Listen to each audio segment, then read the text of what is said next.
In this video, I am going to tell you some benefits of aloe vera for your face.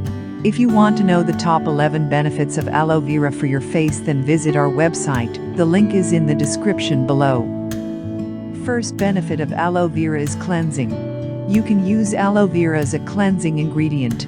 It's a natural way to remove dead cells from your skin, promote new cell growth, and leave you with glowing skin that's radiant from within. Aloe vera can also remove dark circles. If you have dark circles under your eyes, rub some gel from an aloe vera leaf onto them. The natural properties of aloe help to brighten and reduce puffiness, leaving you with a smoother appearance around your eyes. Next benefit is, aloe vera can smooth away wrinkles and fine lines.